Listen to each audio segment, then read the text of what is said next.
What's up guys, Cloudie here checking in from the America server. And finally I found some time to sit down and look at Frey, and with that I mean of course her skills and what all she can do and not herself, right? So let's just quickly check, try and go through all the stuff that she has and that she can do and see where that will take us. Let's see her skills first. I'm gonna start with Tainted Angel because this is playing a role in all her other skills. She takes 15% increased damage but recovers 400 mana per second, and when her mana reaches 100%, she gains a stack of Darkened Power every second. Darkened Power can stack up to 2 times and is irremovable. And then the skill can be increased to provide more mana to her. This will be important because she is very mana hungry. Now let's see. Light of Doom, so this is her healing skill. 2 mana, 9-second cooldown. Heals the ally with the lowest HP and nearby allies, so it's also an AoE heal, and increases their heal rate by 20% for 10 seconds. So basically 100% uptime because 9-second cooldown, 10-second uptime. That's nice. Afterwards, it explodes in the area around the target and deals some damage and decreases their heal rate by 20%, also for 10 seconds.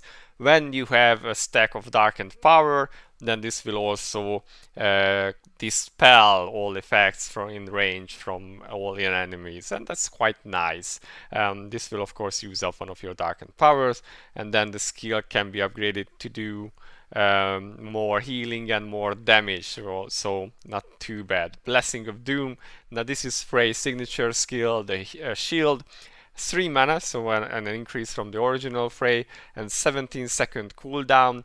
The shield grants CC immunity and attack speed for the duration. If the skill is used with 1 or more stacks of Darkened Power, then it will also act as a cleanse, so it will dispel all negative effects from yourself and all targets. So basically Loman Shield, but a lot better because Frey can be built with a hell lot of attack. And when I have seen whales running around with like 1.3 mil to 1.5 mil attack, Freys, which is a pretty monster shield. And while the uptime is only 10 seconds versus the 17-second cooldown, this can be sorted with one of her unique treasures, and we will get back to that in a moment. And then the skill just can be increased to make the shield stronger.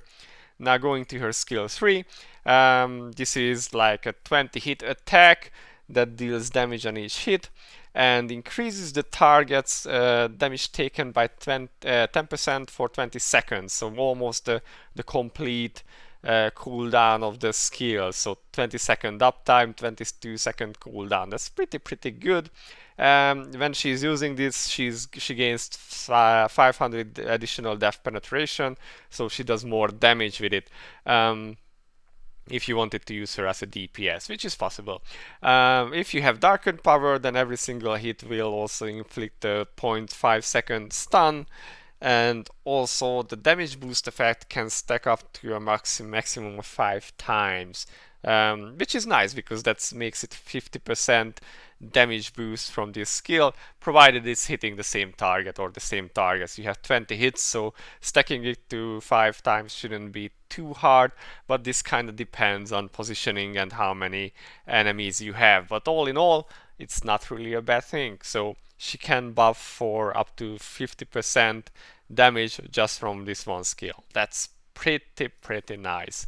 And we have already checked the Tainted Angel perk. Now if we go to her perks page, again, as with all heroes, if you really want to invest in them, I recommend that you get 95 Transcendence points for them. It really does help. I don't really know anyone who can benefit from that. Let's just see. She has the standard priest perks, from which Blessing of Mana is important for her, I believe, because she is mana hungry. But without 95, I didn't pick that yet. Your build will really depend on where you run her. Now let's see. Her S1 can have a perk that increases the damage that hit enemies take by 20% for 10 seconds. Remember, this has a 9-second cooldown, so technically can have a 100% uptime. That's 20% damage increase regardless of magic or physical. Combined with her S3, that's already 70%. She can have as amp on a single target. that's pretty dope, actually, I must say. The other spell or perk is Darkness, which increases mana cost by 1 and heal rate by 100%. I don't really see where you would want to use this. Usually, if you have built her very well, then she will not have issues with healing anyone up to 100% without this. Moving on, of course, the signature skill, Blessing of Doom. It's important to note in the skill that this affects only 4 allies by default. So unlike Frey, who shields your entire team or teams, Fallen Frey only gives this to 4 allies. But if you take tier 2 light or S2 light for it, then this is changed to every single ally. So if you are running more than 4 characters, you definitely want to have this one. The other perk, the dark perk for this one, is increases block chance of the shielded allies, which just makes your entire team more tanky. This could be useful in some 4-man content where surviving is an issue. And it just 400 block is quite a lot, so that's not so bad at all. Moving on, Heaven's Vengeance, damage increases damage by, or light perk increases damage by 40%. Again, DPS Frey, if you are trying to meme something like that, maybe. The dark perk, however, each hit reduces mana by 200, and remember, this is a 20 hit skill, so pretty nice. This can be really useful on like Devour Shakme, or maybe even the big Shakme, Otherworldly Darkness Shakme. That's a lot of mana reduction. Or maybe you could even use it against like Dark Lord Castle if you ever were doing the challenge raid and Frey wasn't banned like she is this time. And then her S4 Light and Dark. The light skill increases decreases all the damage you take by 10% and increases all your defense by 20% for everyone in your allies, excluding herself. That's interesting that it doesn't work on herself, but everyone else. And this can be removed and lasts until the end of the battle, so not too bad. The other option, the dark option, is that the ally with the highest attack, excluding herself, which is quite nice that she doesn't steal her own buff, even though she would still steal Crown and Mediana and Lavril and stuff like that, but not her own buff, so that's quite nice. Increases the target's attack speed by 200 and attack equal to 7% of Fallen Frey's attack. Now with the 1 million attack Frey, this is 70,000 attack, which is not bad at all, guys. And of course the speed is not too bad either. I mean, 200 speed, that's like almost 2 lines. Finally, we have her T5 Dark. At the beginning of each battle, increases the attack speed of the ally with the highest attack, excluding self again, by 150. That's not so bad. And the damage dealt to non-hero enemies by 15% for 30 seconds. The effect is irremovable. The 150 speed isn't such a big deal, but the non-hero damage is extremely powerful. It's like half a Manticore set, just as a bonus to your highest damage dealer. But this only lasts 30 seconds, so whether you use it depends where you are running her. If it's a short fight, stages, dragons, whatever, that you can finish in 30 seconds, then it's a definite improvement. Or say Eclipse, it could be really good in Eclipse with that extra damage.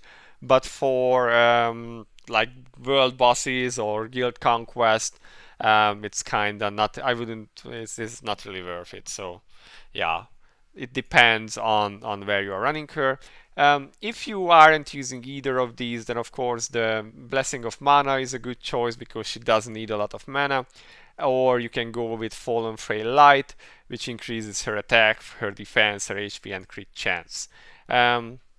Now the base strategy to building her is like 16 attack lines. You just get attack lines on her armor, on her accessories, and also on her unique weapon. You will be using attack runes, and then her unique treasures can be rolled with MP per second. At least that's the build I have seen with people who have whaled her.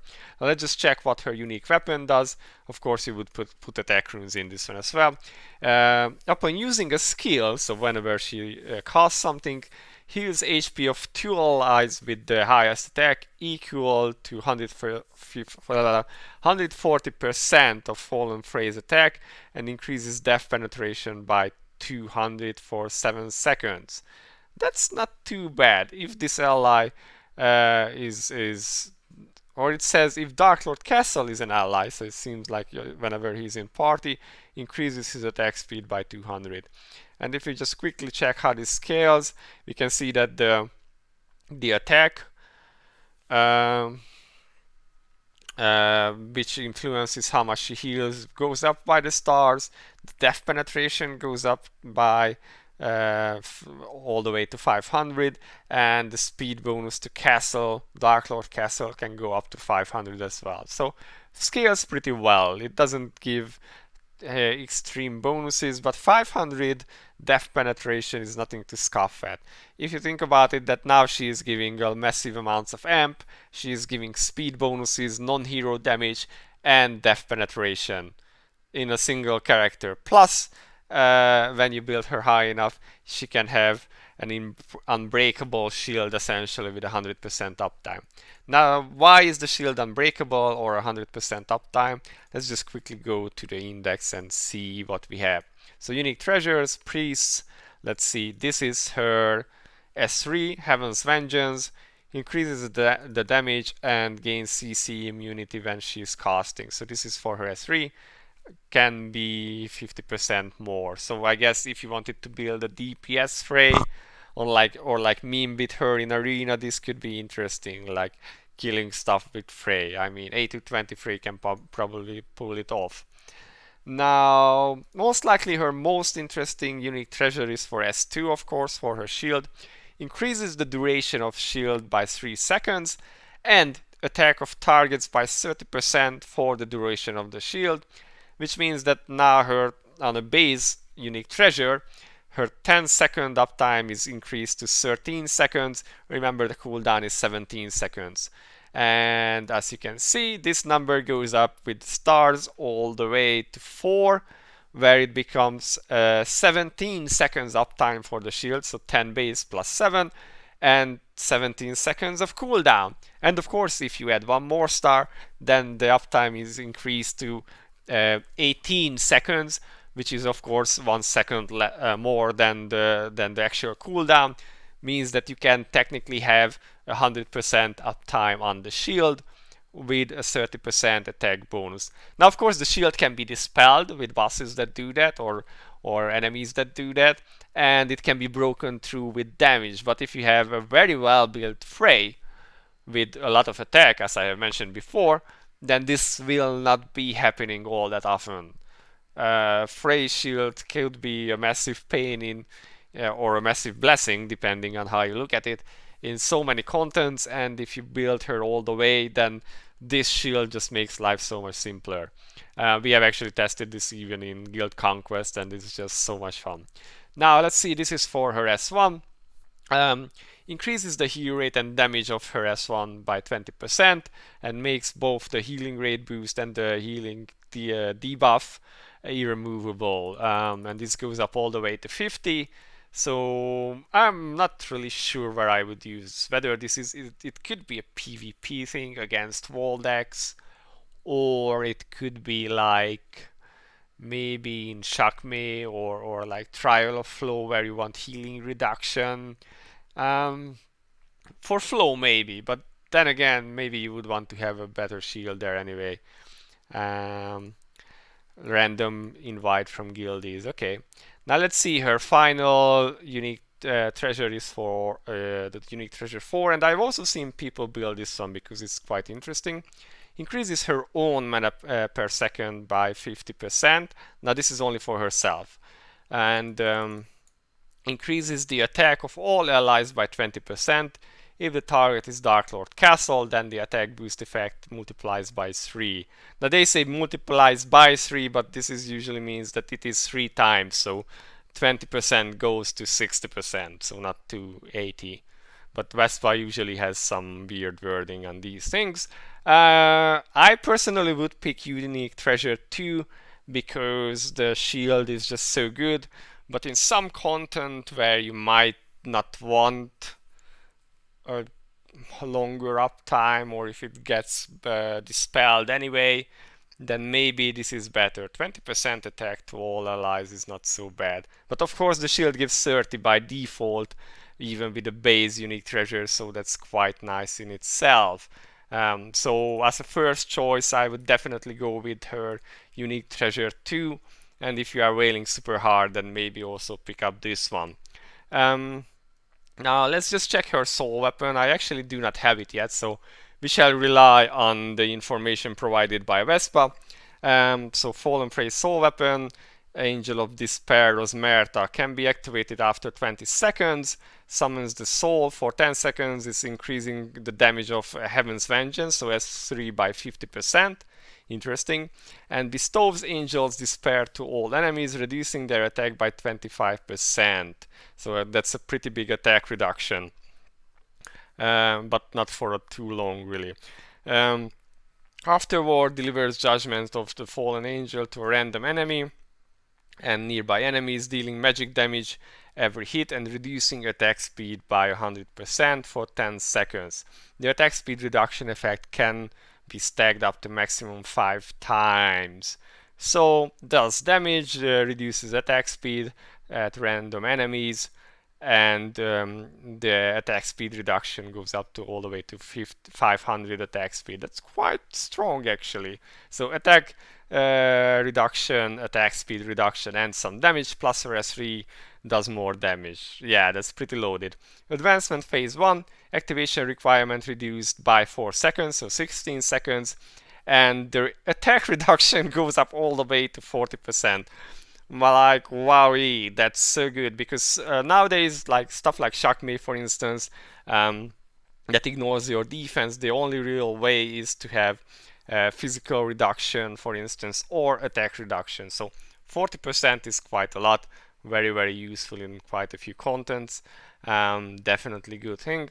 And then advancement phase 2, which you want to have if you are going for a very beefed up prey with 1 million plus attack. Of course, removes buffs from enemies with each hit and increases damage taken by 40% for 10 seconds. So now if you think of it, her S1 has 20%, her S3 has 50%, and now her soul weapon adds another 40% attack or all kinds of damage taken buff or amplification to the target. That's just so nuts, guys. So where would you use her, or when would you build her? In our discussions, we feel like she can replace Annette, May, and Shea, depending on the content and how built each of the characters are. If you haven't built either of them, then Frey definitely can overtake even all three of them at once, depending on what you want to use her for and how. But yeah, definitely very powerful, strong buffs, strong shield, CC, immunity, healing. She really does have a very loaded kit, and it scales very well, which is of course good for Vespa, because it means that you just definitely want to build her. I definitely do recommend her, especially with Eclipse change coming like in a week from now, almost a bit more than a week, with the multiple team system finally being worth, or that's what they promised. Having a second shielder unit who not only provides very strong shields but extremely powerful buffs. Yeah, it's like hi, this was definitely created with that in mind, and it's like a no-brainer. I definitely recommend that you guys pick her up, and if you can invest in her, go all the way. I think she will be really worth it. Now, of course, if you have like A220 Annette or May or really well built support units, then at a low investment she may not be better than those. So comparing an A220 Annette with a base unique weapon, Frey is not really a fair comparison, but on equal terms or at the beginning, she definitely is really good. And as you increase her attack, make her shield last longer, make it become more and more strong, I think she can be the core unit for pretty much any kind of team. She's not tied to physical, she's not tied to magic damage. Definitely super useful, and that's really my final verdict on Frey. Just get her, guys. She's too OP to pass on. So yeah, these are my thoughts. If you have any comments, feel free to leave them below. I'm definitely am going to build her, and I'm saying definitely too many times. So gonna stop it here. Cloudie out for now. See you in the next one, guys. Bye bye.